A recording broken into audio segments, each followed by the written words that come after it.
सिखाया है कि बिस्मिल्लाहि व अला सुन्नति रसूलिल्लाह, ये पढ़कर मैयत को जो है वो कब्र के अंदर रखना चाहिए।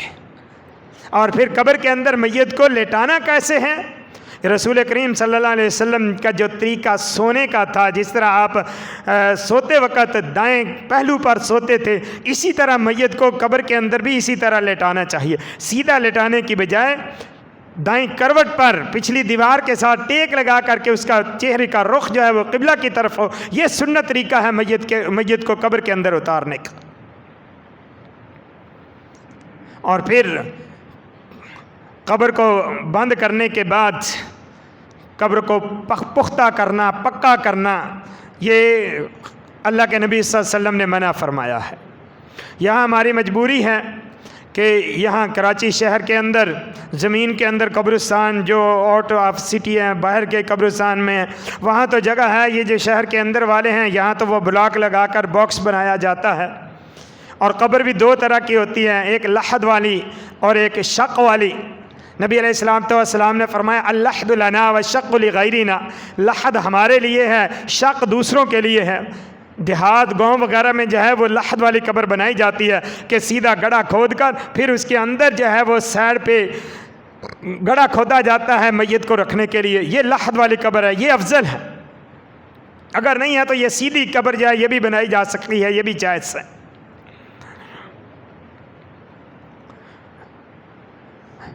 और यहाँ पर कब्र के ज़ाया होने से या कब्र की हिफाजत के लिए जो है उस पर टाइलें लगाई जाती हैं, उसको पक्का किया जाता है। ये काम शरीयत के रूह से जायज़ नहीं है, दुरुस्त नहीं है।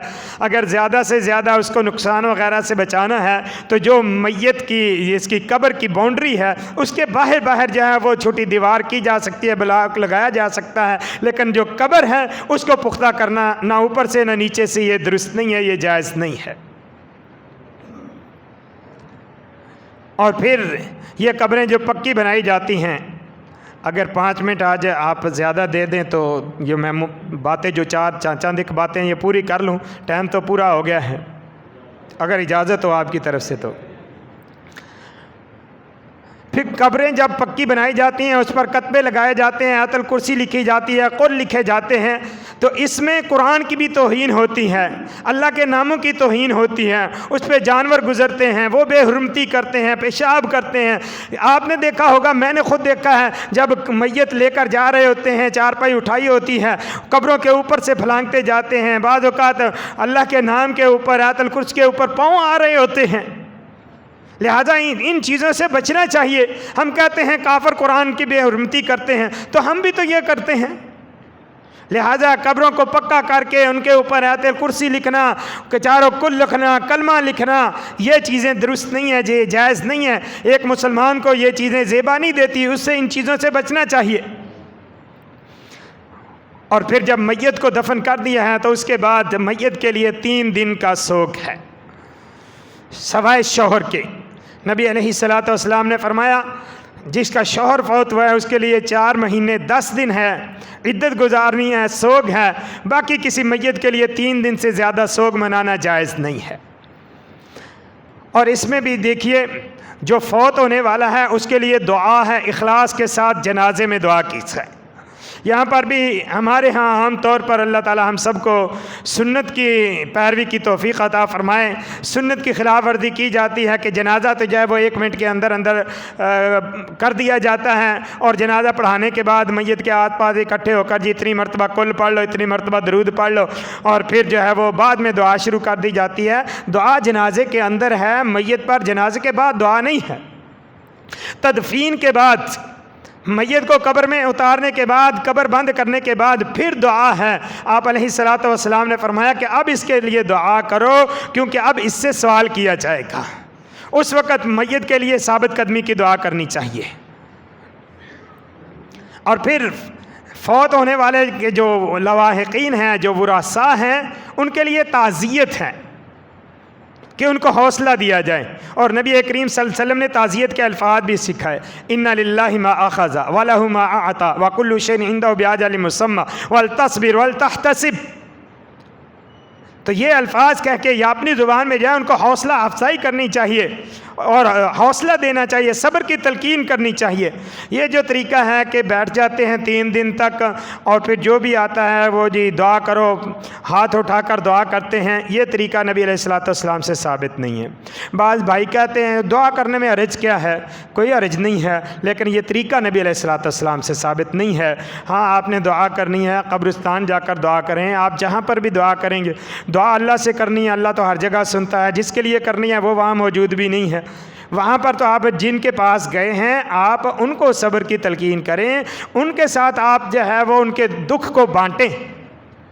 वहाँ पर बैठकर जो है वो हाथ उठाकर दुआ करना, और फिर दुआ की क्या की जाती है जो मैंने तो मुशाहदा किया है, अभी हाथ उठाते हैं, मेरे ख्याल में इतनी देर में दुरूद शरीफ भी नहीं पढ़ा जाता जितनी देर में मुंह पर हाथ भी फेर लेते हैं, और ये रस्म है, ये दुआ नहीं है। और फिर वहीं पर जो है सिगरेट भी पी जा रही होती है। पंजाब गांव देहात में तो हुक्का रखा होता है, हुक्का भी पी रहे हैं और इसी तरह दुआ भी कर रहे हैं।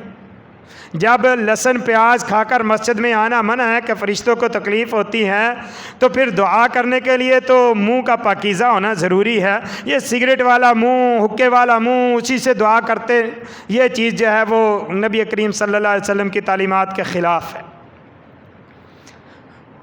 और फिर ये 3 दिन तक लाजमी तौर पर मैयत के घर में जमा होना, ये भी साबित नहीं है। आप गए हैं, जाकर उनको सब्र की तलकीन की है, हौसला दिया है, आज फिर उसके बाद अगर मौका मिलता है तो फिर आप चले जाएं, लेकिन मुसलसल तौर पर 3 दिन जो है वो अपने काम काज छोड़कर बैठे रहना ताज़ियत के लिए, ये अमल भी नबी अलैहिस्सलाम सहाबा किराम से साबित नहीं है। और ताज़ियत अगर कोई 3 दिन के अंदर नहीं भी कर सका, बाद में भी कर सकता है, टेलीफोन पे भी कर सकता है। नबी अलैहिस्सलाम ने मुआज़ रज़ियल्लाहु ताला अन्हु को ख़त लिख कर ताज़ियत की थी, और पहले भी ये रवाज था कि जब ये फ़ोन शून नहीं थे, कोई फ़ौत हो जाता था, नहीं पहुंच सकते थे, तो ख़त लिखते थे कि ताज़ियत का, तो ताज़ियत ख़त के ज़रिए भी की जा सकती है। और फिर अगली बात जो अहम तरीन बात है कि हमारे यहाँ एक रवाज बन गया कि जी तीसरे दिन दर्स करवाना है। मेरे भाइयों, दूसरे लोग जो है वो तीसरे दिन सोयम करते हैं, कोई कुरान ख़वानी करता है, और हम तीसरे दिन जो है वो दर्स करवा के काम वही करें, बाद में वही खाना वाना चले, तो इसमें और उसमें फ़र्क तो नहीं है कोई। बल्कि वो लोग हमें इस बात पर ताना देते हैं कि करते तो तुम भी वही हो, तुम कहते हो कि ख़त्म दिलाना जायज़ नहीं है, सोयम करना जायज़ नहीं है, तो तुम दर्स का नाम दे देते हो, हम कुरान ख़वानी का नाम दे देते हैं, चीज़ तो एक ही है। दरस और चीज़ है। अगर कोई आलिम या कोई आलिमा आई हुई है इत्तफाक़ी तौर पर, तो वो वाज़ो नसीहत कर सकती है वहाँ पर, लेकिन इसका ख़ास तीसरे दिन एहतमाम करना ये बिदअत है, इस चीज़ से बचना चाहिए। और फिर ख़ास तौर पर इसके साथ खाने को भी शरीक कर लेना, खाने का भी एहतमाम करना, ये तो बेअन ही उनकी मुशाबत हो जाती है। और फिर एक बात और भी जो हमारे यहाँ ज़्यादातर ज़ोर दिया जाता है कि जो लोग जनाजे में शरीक हुए हैं उनको खींच कर लाया जाता है जनाजे के बाद, मैयत को तदफीन के बाद, कि नहीं नहीं खाना खा के जाना है।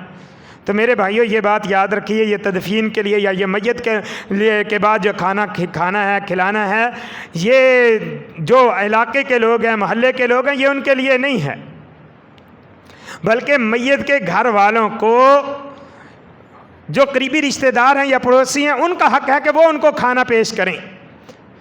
नबी अलैहिस्सलाम ने जाफ़र रज़ियल्लाहु ताला अन्हु की वफ़ात शहादत पे कहा था कि जाफ़र के घर वाले तो गमगीन हैं, इसलिए उनके लिए खाने का बंदोबस्त किया जाए।